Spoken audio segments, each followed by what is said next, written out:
Welcome back to History Haze.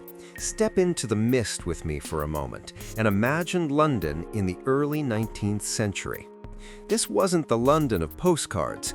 This was a city of soot, gaslight, and a very specific kind of industrial ambition. Back then, beer wasn't just a drink, it was a way of life. In a city where the water was often a death sentence, beer was the safe, liquid gold of the working class. But on one Monday in October 1814, that liquid gold turned into a dark, terrifying nightmare. This is the story of the London beer flood, the day a neighborhood was literally drowned in porter. To understand how this disaster was even possible, we have to look at the Porter Wars. In the early 1800s, London's massive breweries were in a literal arms race to see who could build the largest fermentation vats.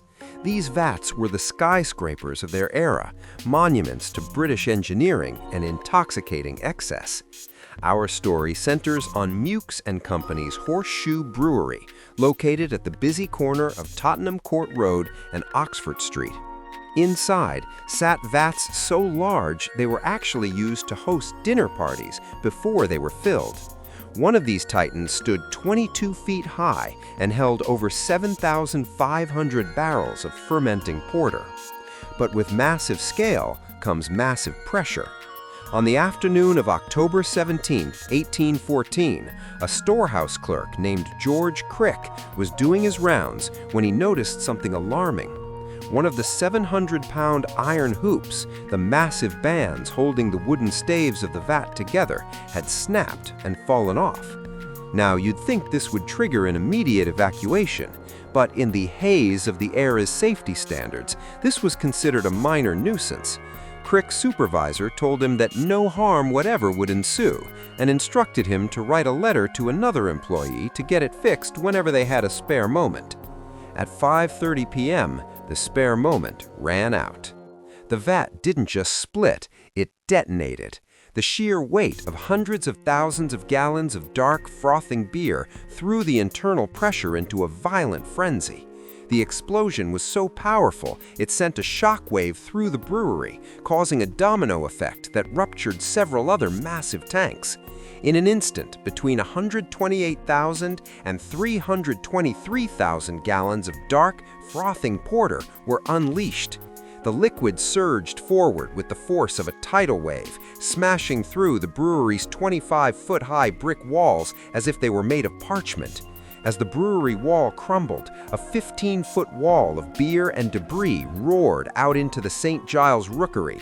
This was one of the most notorious slums in London, a labyrinth of crumbling tenements and overcrowded cellar dwellings. Because these homes were built below street level, they became literal death traps. The wave was so fast and so heavy that people inside had no time to react. The stories from that day are gut-wrenching. On New Street, a young mother named Mary Banfield was sitting down for tea with her 4-year-old daughter, Hannah. The wall of beer burst through their home, sweeping them away. Neither survived. In a nearby cellar, a group of mourners had gathered for a wake for a 2-year-old boy named John Saville. As they stood around the casket, the beer flooded the room with such velocity that 5 of the mourners, including John's mother, drowned in the very place they had come to find peace. In total, 8 lives were claimed by the flood, not a single one of them brewery workers. In the immediate aftermath, the scene was surreal. The air was thick with the scent of malt and death. Local legends claim that hundreds of people ran into the streets with pots, pans, and even their hats to scoop up the free beer, leading to mass intoxication. While there was certainly some opportunistic scavenging, modern historians suggest the scene was much darker, a neighborhood in shock, digging through porter-soaked mud and rubble to find their neighbors.